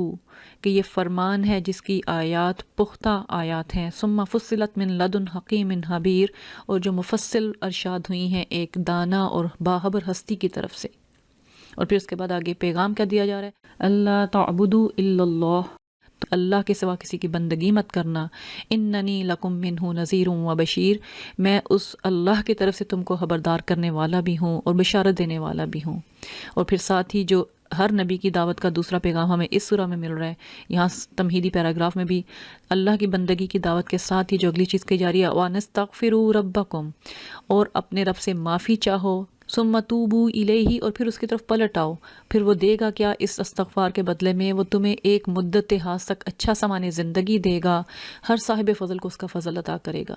لیکن اگر تم منہ پھیرتے ہو تو تمہارے حق میں ایک بڑے ہولناک دن کے عذاب سے ڈرتا ہوں، تم سب کو اللہ کی طرف پلٹنا ہے، وہ سب کچھ کر سکتا ہے۔ سب سے پہلے نبی کریم صلی اللہ علیہ وسلم کو پیغام دے رہے ہیں، پھر اس کے بعد دوسری قوموں کے تذکرے پڑھ کے سنائے جائیں گے کہ ان انبیاء کے پیغام بھی یہی تھے، ان انبیاء کی قوموں نے جو انہیں جوابات دیے وہ سیم وہی جواب ہیں جو آج نبی کریم کو یہ قریش مکہ دے رہے ہیں۔ جب پیغام وہی ہے، جٹلانے والوں کا سٹائل وہی ہے، تو پھر وہ تیار رہیں، ان کا انجام بھی وہی ہونے والا ہے۔ اسی بنا پر نبی کریم صلی اللہ علیہ وسلم اپنی قوم کے لیے بڑے پریشان اور کہہ رہے ہیں کہ مجھے ہلاکت کی خبروں نے وقت سے پہلے بوڑھا کر دیا ہے۔ اور پھر آگے خبر دی جا رہی ہے کہ جب یہ اللہ اور اللہ کے رسولوں کا پیغام سنتے ہیں تو کرتے کیا؟ دیکھو یہ اپنے سینوں کو موڑتے ہیں تاکہ اس سے چھپ جائیں۔ یہ اگر اپنے آپ کو کپڑوں سے ڈھانپ بھی لیتے ہیں، لیکن اللہ ان کے چھپے کو بھی جانتا ہے اور کھلے کو بھی، وہ تو ان کے بھیدوں سے واقف ہے، سینوں میں چھپے رازوں تک سے واقف ہے۔ زمین میں چلنے والا کوئی جاندار ایسا نہیں جس کا رزق اللہ کے ذمے نہ ہو، جس کے متعلق وہ نہ جانتا ہو، وہ کہاں رہتا ہے، کہاں سونپا جاتا ہے، سب کچھ ایک صاف دفتر میں درج ہے۔ اللہ رب العالمین کی خبر دی جا رہی ہے کہ وہ مالک کائنات علیم خبیر ہے،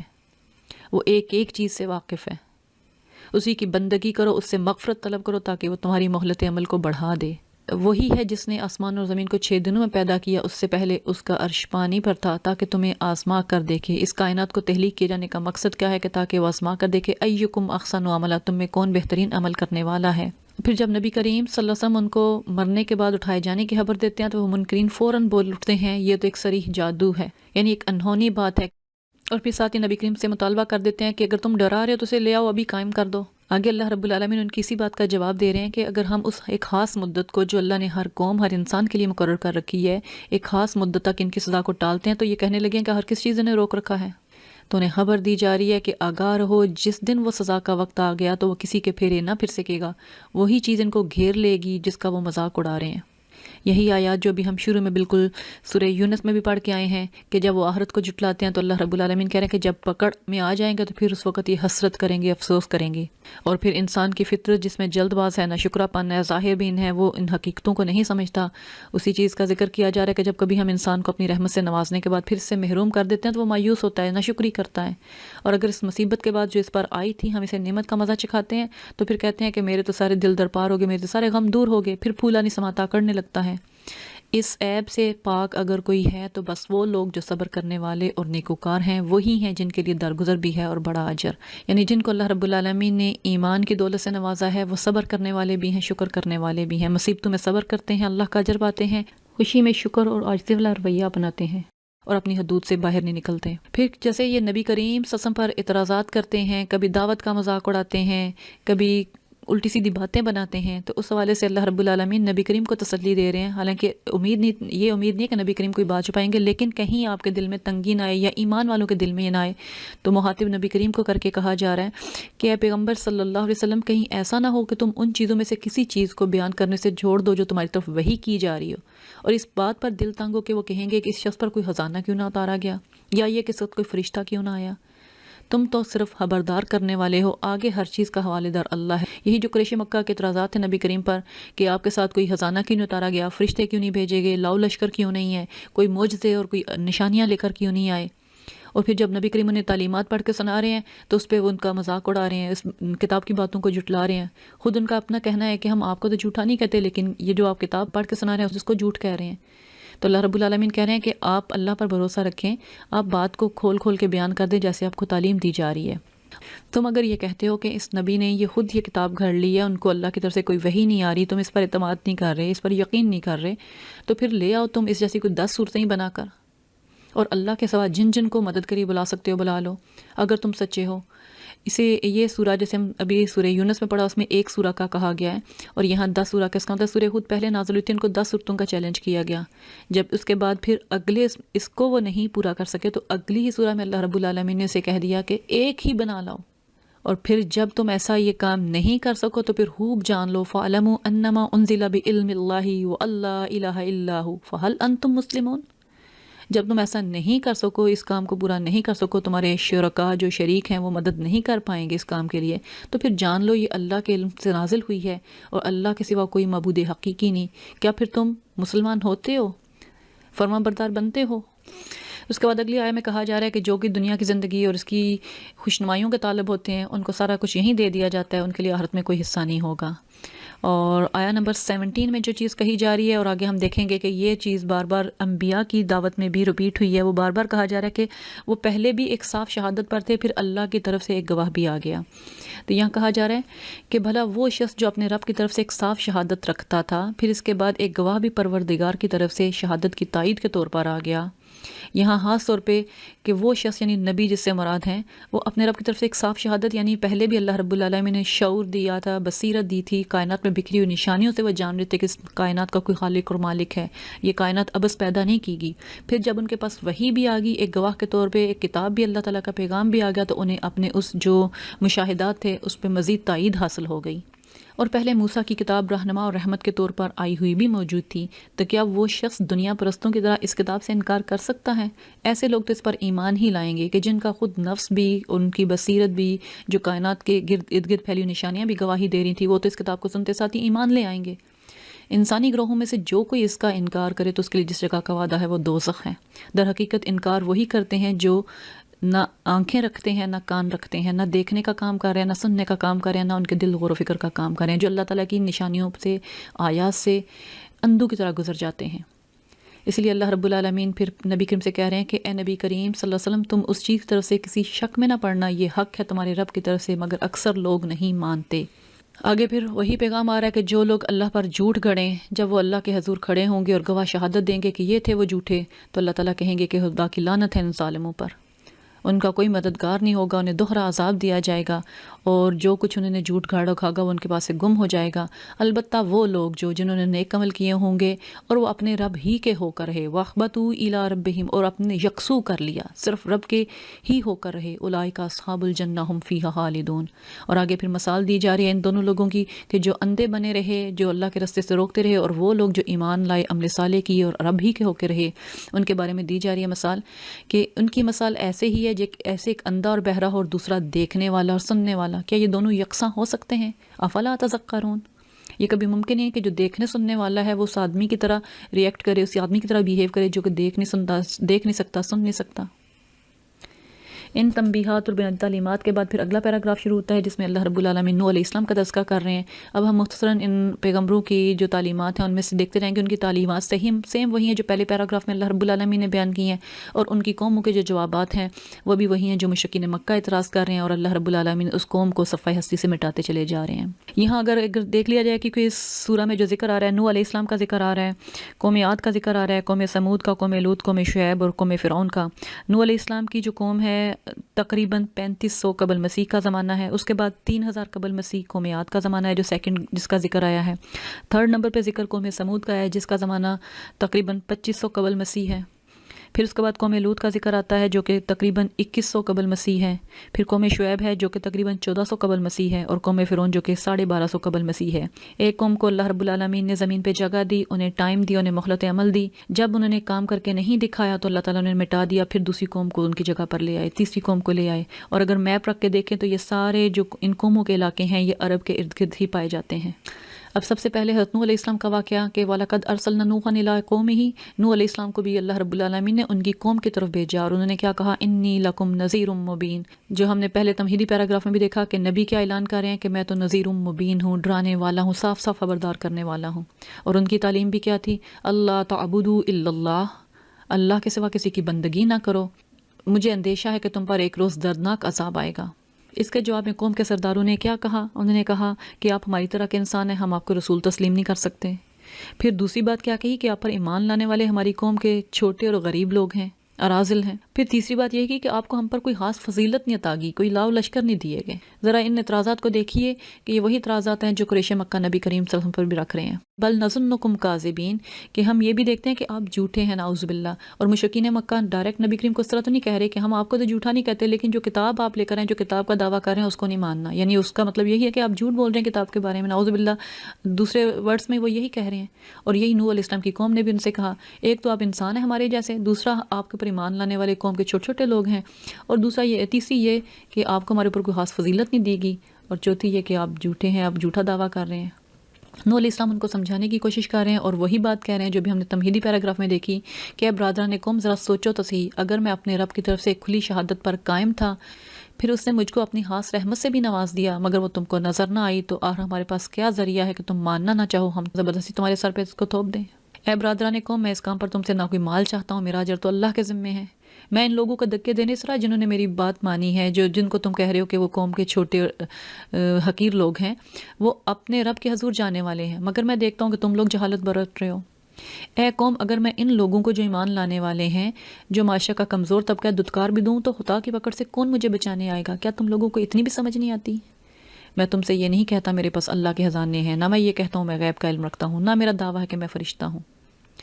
اور یہ بھی نہیں کہہ سکتا کہ جن لوگوں کو تمہاری آنکھیں حقارت سے دیکھتی ہیں انہیں اللہ نے کوئی بھلائی نہیں دی، ان کے نفس کا حال اللہ ہی بہتر جانتا ہے، اگر میں ایسا کہوں تو ظالم ہوں گا۔ یہ وہی تعلیمات، ایسے لگ رہا ہے کہ جیسے نبی کریم کو مختلف جگہوں پہ اللہ رب العالمین کہہ رہے ہیں کہ نبی آپ ان باتوں کا اعلان کر دیجئے۔ نوح علیہ السلام وہی باتیں اپنی قوم سے کہہ رہے ہیں، اور ان کی بات قوم بھی وہی اعتراضات کر رہی ہے۔ اب یہ واقعات اسی لیے بیان کر رہے ہیں کہ نہ اللہ کا پیغام بدلا شروع دن سے، نہ انکار کرنے والوں کی فطرت بدلی ہے۔ پھر نوح علیہ السلام سے انہوں نے جھگڑا کیا اور کہتے ہیں کہ لے آؤ سزا کو اگر تم سچے ہو۔ پھر نوح علیہ السلام نے جواب دیا، وہ اللہ ہی لائے گا اگر چاہے،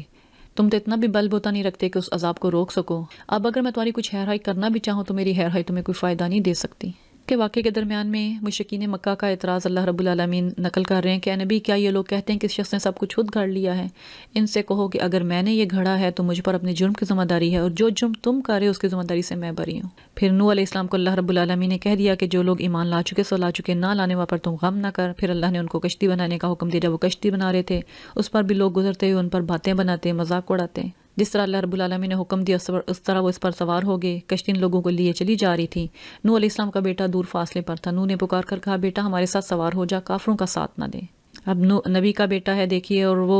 بات نہیں مان رہا، وہ ان کے ساتھ نہیں، ایمان والا نہیں ہے۔ اس نے پلٹ کر جواب دیا، میں بھی ایک پہاڑ پر چڑھا جاتا ہوں۔ نوح نے کہا کہ آج کوئی چیز اللہ کے حکم سے بچانے والی نہیں سوائے اس کے کہ اللہ ہی رحم کرے۔ اتنے میں دونوں کے درمیان موج حائل ہو گئی اور وہ بھی ڈوبنے والوں میں شامل ہو گیا۔ پھر جب اللہ رب العالمین نے اس عذاب کو روک دیا، اس کے بعد ذکر آتا ہے کہ نوح علیہ السلام نے اپنے بیٹے کے بارے میں اللہ رب العالمین سے جب بات کی تو اللہ تعالیٰ نے کہا کہ اے نوح، وہ تیرے گھر والوں میں سے نہیں تھا، وہ تو ایک بگڑا ہوا کام ہے، لہٰذا تو اس کی بات مجھ سے نہ کر جس کی حقیقت تو نہیں جانتا، اور میں تجھے نصیحت کرتا ہوں اپنے آپ کو جاہلوں کی طرح نہ بنا لے۔ نوح نے فوراً عرض کی، اے میرے رب، میں تیری پناہ مانگتا ہوں اس چیز سے کہ وہ چیز تجھ سے مانگوں جس کا مجھے علم نہیں، اگر تو نے مجھے معاف نہ کیا، رحم نہ فرمایا تو میں برباد ہو جاؤں گا۔ یہ ہے انبیاء کا طریقہ، یہ ہے صالحین کا طریقہ۔ اور یہاں ایک جو چیز واضح کی جا رہی ہے، اللہ کے ہاں نجات نسب کی بنا پر نہیں ملے گی، ایمان کی بنیاد پر ملے گی۔ چاہے سگی اولاد بھی ہو، اگر وہ ایمان میں آپ کے ساتھ ہی نہیں ہے تو ان کا انجام ساتھ نہیں ہوگا۔ اللہ رب العالمین ہمیں اپنے والدین کے لیے صدقہ جاریہ بنائے، ہماری اولادوں کو ہمارے لیے صدقہ جاریہ بنائے اور سب کو اس رستے پر قائم رکھے۔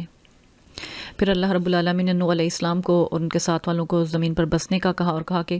تمہارے لیے مقررہ مدتیں ہوں گی، اللہ رب العالمین تمہیں انعامات سے نوازے گا، لیکن یہ ہے کہ تم اللہ رب العالمین کی اطاعت کرتے رہنا۔ آیت نمبر 49 میں کہا جا رہا ہے کہ اے نبی، یہ غیب کی خبریں ہیں جو ہم تمہاری طرف وحی کر رہے ہیں، اس سے پہلے نہ تم ان کو جانتے تھے نہ تمہاری قوم، پس صبر کرو، اچھا انجام متقین ہی کے حق میں ہے۔ اور یہ اس سے بھی قرآن کے من جانب اللہ ہونے کی دلیل ہے کہ اللہ رب العالمین آپ کو وحی سے غیب کی خبریں دے رہے ہیں جس کو اس سے پہلے نہ آپ جانتے تھے نہ آپ کی قوم ان سے آگاہ تھی۔ اس کے بعد قوم عاد کا ذکر آتا ہے جن کی طرف اللہ رب العالمین نے ہود علیہ السلام کو بھیجا، پھر عاد کی طرف ان کے بھائی ہود کو بھیجا گیا جنہوں نے اپنی قوم کو اللہ کی بندگی کی طرف دعوت دی، اور پھر ان کو یہ بھی کہا کہ میں تم پر اس سے کوئی اجر نہیں چاہ رہا، کیا تم ذرا بھی عقل سے کام نہیں لیتے کہ اس میں میری اپنی کوئی غرض نہیں اٹکی ہوئی۔ اور دوسری بات جس کی نصیحت انہوں نے اپنی قوم کو کہی، وَيَا قَوْمِ اسْتَغْفِرُوا رَبَّكُمْ ثُمَّ تُوبُوا إِلَيْهِ، کہ اے میری قوم کے لوگوں، اپنے رب سے معافی چاہو، اس کی طرف پلٹو، وہ تم پر آسمان کے دہانے کھول دے گا، تمہاری موجودہ قوت پر مزید قوت کا اضافہ کرے گا، مجرم بن کر بندگی سے منہ نہ موڑو۔ انہوں نے بھی اپنی قوم کو یہی نصیحت کی، لیکن انہوں نے پھر آگے سے کیا کہا کہ ہمارے پاس تو کوئی سری نشانی لے کر نہیں آیا، شہادت لے کر نہیں آیا، معجزہ لے کر نہیں آیا، جیسے بھی مشرکین کہہ رہے ہیں ہم تیرے کہنے پر اپنے معبودوں کو نہیں چھوڑ سکتے، بلکہ الٹا کہہ رہے ہیں کہ ہم تو سمجھتے ہیں تیرے اوپر ہمارے معبودوں میں سے کسی کی مار پڑ گئی ہے کہ تو اچھا بھلا ہماری قوم میں عزت والا تھا اور اب ایسی باتیں کر کے اور سب کی باتیں سن رہے۔ تھوڑا سا اس کو ریلیٹ کیجئے نبی کریم کی زندگی کے ساتھ اور مشرکین مکہ کی باتوں سے کہ نبی کریم صلی اللہ علیہ وسلم کی زندگی اور ان کے خاندان کا قریش کے معاشرے میں کیا مقام اور مرتبہ تھا، لیکن جیسے ہی آپ پیغام لے کر آتے ہیں اور وہ لوگ کس طرح سے آپ کو مذاق کا نشانہ بنا رہے ہیں۔ اگلی آیات میں وہ باتیں نقل کی گئی ہیں جو کہ یقیناً ہود علیہ السلام نے اپنی قوم سے اس وقت کہی ہوں گی جب ان پر اتمام حجت پوری ہو چکی ہوگی، اور انہوں نے کہا کہ میں اللہ کی شہادت پیش کرتا ہوں، تم گواہ رہو، یہ جو اللہ کے سوا دوسروں کو تم نے خدائی میں شریک ٹھہرا رکھا، میں ان سے بیزار ہوں، تم سب کے سب مل کر میرے خلاف اپنی کرنی میں کوئی کسر نہ اٹھا رکھو، مجھے ذرا مہلت نہ دو، میرا بھروسہ اللہ پر ہے جو میرا رب بھی ہے تمہارا رب بھی ہے، اور پھر اگر تم اس سے منہ موڑتے ہو تو میں اللہ کا پیغام تمہیں پہنچا چکا ہوں، اب میرا رب تمہاری جگہ دوسری قوم کو اٹھائے گا، تم اس کا کچھ نہ بگاڑ سکو گے، یقیناً میرا رب ہر چیز پر نگران ہے۔ پھر جب ان کا وقت مقرر آ گیا تو اللہ رب العالمین کہہ رہے ہیں کہ ہم نے اپنی رحمت سے ہود کو اور ان لوگوں کو جو اس کے ساتھ ایمان لائے تھے نجات دی اور ایک سخت عذاب سے انہیں بچا لیا۔ یہ ہیں عاد، اپنے رب کی آیات کا انکار کرنے والے، رسولوں کی بات نہ مانی اور ہر جبار دشمن حق کی پیروی کرتے رہے، آخر کر اس دنیا میں بھی ان پر پھٹکار پڑی اور قیامت کے روز بھی۔ سنو، عاد نے اپنے رب سے کفر کیا، سنو، دور پھینک دیے گئے عاد، ہود کی قوم کے لوگ۔ استغفر اللہ العظیم۔ اگلا واقعہ قوم سمود کا ہے جن کی طرف صالح علیہ السلام کو بھیجا گیا۔ صالح علیہ السلام کی تعلیم بھی وہی ہے کہ ایک اللہ کی بندگی کرو، اس سے استغفار کرو، اور ان ربی قریب مجیب، میرا رب بہت قریب ہے اور جواب دینے والا ہے، وہ کوئی دور نہیں، تمہیں اس کے لیے واسطے اور وسیلے تلاش کرنے ہوں۔ اور وہ بھی آگے سے صالح علیہ السلام سے کہہ رہے ہیں کہ اس سے پہلے تو ہمارے درمیان ایسا شخص ہے جس سے بڑی توقعات وابستہ تھیں، اب تو ہمیں جن باتوں کی طرف بلا رہا ہے ہمیں تو لگ رہا ہے کہ جیسے آپ کی عقل کو کچھ ہو گیا ہے، نعوذ باللہ۔ اور صالح علیہ السلام نے بھی وہی جواب دیا، اے برادران قوم، تم نے کچھ اس بات پر غور کیا ہے کہ اگر میں اپنے رب کی طرف سے ایک صاف شہادت رکھتا تھا، پھر اس نے اپنی رحمت سے مجھ کو نواز دیا، اس کے بعد میں اگر کوئی ایسی بات کروں، اس کی نافرمانی کروں تو اللہ کی پکڑ سے مجھے کون بچائے گا؟ کہ صالح علیہ السلام بھی جو اللہ کے انبیاء تھے، وہ پہلے بھی اللہ تعالیٰ نے انہیں نیک صالح فطرت بنایا تھا، وہ غور و فکر کرتے تھے، مشاہدات کرتے تھے، پھر اس پر اللہ نے انہیں نبوت سے نواز دیا۔ یہی ہر نبی کی بات۔ پھر اس کے بعد اونٹنی جو ان کو نشانی دی گئی تھی اور کہا تھا کہ اس کو نقصان نہ پہنچانا، مگر انہوں نے اس اونٹنی کو مار ڈالا اور اس پر صالح نے ان کو خبردار کیا بس اب 3 دن اپنے گھروں میں اور بس لو، یہ ایسی میعاد ہے جو جھوٹی ثابت نہ ہوگی، اور یہی ہوا۔ پھر جب آخر کر اللہ کے فیصلے کا وقت آ گیا تو اللہ تعالیٰ نے صالح علیہ السلام کو اور ایمان والوں کو بچا لیا اور اس دن کی رسوائی سے انہیں محفوظ رکھا۔ اور پھر یہاں جو آیا ہے بے شک تیرا رب ہی دراصل طاقتور اور بالادست ہے، هو القوی العزیز، جو پیچھے ان کی تعلیم میں کیا کہا گیا، ان ربی قریب مجیب، وہ ہر ایک کے قریب ہے، سننے والا ہے، لیکن اگر کوئی نافرمانی کرتا ہے پھر کہا گیا هو القوی العزیز، بے شک تیرا رب ہی دراصل طاقتور اور بالادست ہے۔ رہے وہ لوگ جنہوں نے ظلم کیا، ایک سخت دھماکے انہوں نے دھر لیا، وہ اپنی بستیوں میں اس طرح بے حص و حرکت پڑے رہ گئے گویا وہ وہاں کبھی بسے ہی نہ تھے۔ سنو سمود نے اپنے رب سے کفر کیا، دور پھینک دیے گئے سمود۔ اس کے بعد آگے قوم لوط کا ذکر آتا ہے، لیکن قوم لوط سے پہلے ابراہیم علیہ السلام کا واقعہ بیچ میں مختصراً ذکر کیا گیا ہے۔ لوط علیہ السلام کی قوم کی طرف جو فرشتے بھیجے گئے تھے وہ پہلے ابراہیم علیہ السلام کے پاس پہنچے، انہیں خوشخبری دینے کے لیے اولاد کی، تو ابراہیم علیہ السلام پہلے نہیں پہچان سکے، بھنا ہوا بچڑا ان کے لیے لائے، لیکن جب دیکھا وہ کھانے پر ہاتھ نہیں اٹھے تو وہ ان سے خوف محسوس کرنے لگے۔ پھر انہیں، کیونکہ جو فرشتے ہیں وہ زمین پہ ایسے ہی نہیں بھیجے جاتے، وہ یا تو اللہ تعالیٰ کی طرف سے جیسے جبرائیل امین وحی لے کر آ رہے ہیں یا پھر اللہ کا عذاب کی خبر لے کر آ رہے ہیں۔ جب ابراہیم نے دیکھا کہ فرشتے آئے ہیں تو وہ پریشان ہو گئے کہ اب کس کی تباہی کا پیغام آیا ہے، تو انہوں نے کہا کہ ہم تو لوط کی قوم کی طرف بھیجے گئے ہیں۔ پھر انہوں نے خوشخبری دی اور اس پر ان کی جو بیوی ہے سارہ وہ ہنسنے لگیں، پھر انہوں نے کہا کہ اللہ کی طرف سے ایسا ہی ہوگا۔ فرشتوں نے کہا کہ اللہ کے حکم پر تعجب کرتی ہو ابراہیم کے گھر والوں، تم لوگوں پر تو اللہ کی رحمت اور برکتیں ہیں، یقیناً اللہ نہایت قابل تعریف اور بڑی شان والا ہے۔ اس سے ابراہیم کی گھبراہٹ تو دور ہو گئی، لیکن پھر وہ لوط علیہ السلام کی قوم کے بارے میں فرشتوں سے جب بحث کرنے لگے تو فرشتوں نے کہا کہ ابراہیم اس سے باز آ جا، تمہارے رب کا حکم ہو چکا ہے، اس کی مہلت عمل پوری ہو چکی ہے، اب وہ عذاب جو ہے وہ کسی کے پھیرے نہیں پھر سکتا، وہ آ کر رہے گا۔ پھر جب فرشتے لوط علیہ السلام کے پاس پہنچے تو وہ نوجوان لڑکوں کی صورت میں تھے، وہ ان سے بہت گھبرایا کیونکہ وہ اپنی قوم کی نیچر جانتے تھے۔ ان کی قوم کے لوگ بے اختیار ان کی طرف بھاگے اور لوط علیہ السلام بڑے پریشان ہوئے اور انہوں نے کہا کہ بھائیو یہ بیٹیاں ہیں، اللہ رب العالمین نے نسل انسانی کی جو بیٹیاں پیدا کی ہیں ان سے نکاح کرو اور جائز تعلقات رکھو، وہ تمہارے لیے پاکیزہ تر ہیں، کچھ خوف کرو، مہمانوں کے معاملے میں مجھے ذلیل مت کرو۔ لیکن آگے سے اتنے ہٹ در مرضدی ہیں، کہتے ہیں تم جانتے ہو کہ بیٹیوں میں، تیری بیٹیوں میں، بنی آدم کی بیٹیوں میں ہمارا کوئی حصہ نہیں، اور تو جانتا ہے کہ ہم کیا چاہتے ہیں۔ لوط علیہ السلام نے کہا کاش میرے پاس اتنی طاقت ہوتی، تمہیں سیدھا کر دیتا، یا کوئی مضبوط سہارا ہی ہوتا میں اس کی پناہ لیتا۔ ان کے اس بات سے محسوس کیا جا سکتا ہے کہ وہ اپنے آپ کو اپنی قوم کے مقابلے میں کتنا بے بس محسوس کر رہے ہوں گے اس وقت۔ تب پھر فرشتوں نے کہا کہ اے لوط، ہم تیرے رب کے بھیجے ہوئے فرشتے ہیں، یہ لوگ تیرا کچھ نہ بگاڑ سکیں گے، بس تو کچھ رات رہ اور اپنے اہل و عیال کو لے کر نکل جا، تم میں سے کوئی شخص پیچھے پلٹ کر نہ دیکھے۔ ان کی تباہی کا فیصلہ کر لیا گیا تھا اور کہہ دیا تو میری بیوی تیرے ساتھ نہیں جائے گی، کیونکہ اس پر بھی وہی کچھ گزرنے والا جو ان لوگوں پر گزرنا ہے، کیونکہ وہ ان ظالم لوگوں کی، گناہ گار لوگوں کی ہمدرد تھی۔ پھر جب اللہ کا فیصلہ آن پہنچا تو اللہ تعالیٰ کہہ رہے ہیں ان کو کس طرح تباہ کیا گیا، ان کے جرم کی بنا پر، ان کے گناہ کی بنا پر اس بستی کو تل پٹ کر کے رکھ دیا گیا، اوپر سے اٹھا کے نیچے پھینک دیا گیا، پھر اس پر پکی ہوئی مٹی کے پتھر تابڑ توڑ برسائے گئے، جن میں سے ہر پتھر تیرے رب کے ہاں نشان زد تھا، اور ظالموں سے یہ سزا کچھ دور نہیں ہے۔ اسی چیز کو آگے کہا گیا کہ ان پر ایک بارش برسائے گی، پتھروں کی بارش، رجم کی سزا۔ پھر مدین والوں کا ذکر آ رہا ہے کہ اللہ رب العالمین نے مدین کی طرف شعیب علیہ السلام کو بھیجا، انہوں نے بھی اپنی قوم کو یہ کہا کہ یا قوم اعبدوا اللہ ما لکم من الہ غیرہ، اے کہ میری قوم کے لوگوں اللہ کے ساتھ کسی کو شریک مت ٹھہراؤ۔ یہ ساری قومیں وہ ہیں جو اللہ کو پہچانتی ہیں، اللہ کی ذات کا اعتراف کرتی ہیں، لیکن ساتھ اس کے شریک ٹھہراتی ہیں۔ قریش بھی اللہ کی ذات کو پہچانتے ہیں لیکن ساتھ شریک کرتے ہیں۔ تو یہی ہر نبی کی تعلیم یہی رہا ہے کہ اللہ کے ساتھ دوسروں کو اس کی بندگی میں شریک مت کرو۔ شعیب علیہ السلام کی قوم چونکہ تجارت پیشہ تھی، وہ لوگوں کے ساتھ ناپ تول میں کمی کرتے تھے اور گھاٹا دیتے تھے، ان کو اسی چیز کی تلقین کی گئی کہ ٹھیک ٹھیک انصاف کے ساتھ تولو، لوگوں کو ان کی چیزوں میں گھاٹا مت دو اور زمین پہ فساد پھیلاتے ہوئے مت پھرو۔ آگے سے شعیب علیہ السلام پہ اعتراض کیا کر رہے ہیں کہ تیری نماز تجھے یہی سکھاتی کہ ہم سارے معبودوں کو چھوڑ دیں جن کی پرستش ہمارے باپ دادا کرتے تھے، ہم صرف ایک خدا کی بندگی کریں؟ قریش کا جواب، اور شعیب علیہ السلام کا بھی وہی جواب ہے جو دوسرے انبیاء نے اپنی قوموں کو دیا۔ اور پھر اس کے بعد جب انہوں نے شعیب علیہ السلام سے کہا کہ اے شعیب تیری بہت سی باتیں ہماری سمجھ میں نہیں آتی، ہم دیکھتے ہیں تو ہمارے درمیان ایک بے زور آدمی ہے، تیری برادری نہ ہوتی تو ہم تجھے کبھی کا سنگسار کر چکے ہوتے۔ کیا تھا جواب قریش مکہ کا؟ کس چیز کا ڈر انہیں نبی کریم پر ہاتھ اٹھانے سے روک رہا تھا؟ برادری کا ڈر۔ اور جب انہوں نے ہجرت سے پہلے قتل کا فیصلہ بھی کیا تو کیا کیا کہ سارے قبیلوں سے ایک ایک فرد لے لیا جائے تاکہ بنی عبد مناف جو ہے قتل کا بدلہ نہ لے سکے اور خون بہا پر راضی ہو جائے، نعوذ باللہ۔ خیر اللہ نے ان کی سازش کامیابی نہ ہونے دی۔ تو یہ بھی شعیب علیہ السلام سے کہہ رہے ہیں تو ہمارے درمیان ایک بے زور آدمی ہے، تیری برادری نہ ہوتی تو ہم تجھے کب کا سنسار کر چکے ہوتے۔ شعیب علیہ السلام کیا کہہ رہے ہیں کہ بھائیو، کیا میری برادری تم پر اللہ سے زیادہ باری ہے کہ تم نے برادری کا تو خوف کر لیا، اللہ کو بالکل پس پش ڈال دیا؟ اور پھر ان سے کہا کہ ان ربی بما تعملون محیط، جو کچھ تم کرتے ہو وہ اللہ کی گرفت سے باہر نہیں ہے۔ اے میری قوم کے لوگوں، تم اپنے طریقے پر کام کیے جاؤ، میں اپنے طریقے پر کرتا رہوں گا، جلدی تمہیں معلوم ہو جائے گا کس پر ذلت کا عذاب آتا ہے۔ میں بھی منتظر ہوں، تم بھی انتظار کرو۔ یہ وہ آیات ہیں، یہ وہ واقعات ہیں جن کی وجہ سے نبی کریم پریشان ہیں کہ قوم کی مہلت عمل پوری ہونے کا وقت آ گیا اور وہ سدھر کے نہیں دے رہی۔ آخر کا جب اللہ کا فیصلے کا وقت آیا تو اللہ تعالیٰ نے شعیب اور مومن ساتھیوں کو بچا لیا، باقی سب کو اس طرح ایک سخت دھماکے نے آ لیا کہ وہ بے حس و حرکت پڑے کے پڑے رہ گئے، گویا وہاں کبھی بس ہی نہ تھے۔ سنو، مدین والے بھی دور پھینک دیے گئے جس طرح سمود دور پھینکے گئے، جس طرح ایک کاٹ کبار ہوتا ہے، گند ہوتا ہے، اس کو اٹھا کے بس پھینک دیا گیا۔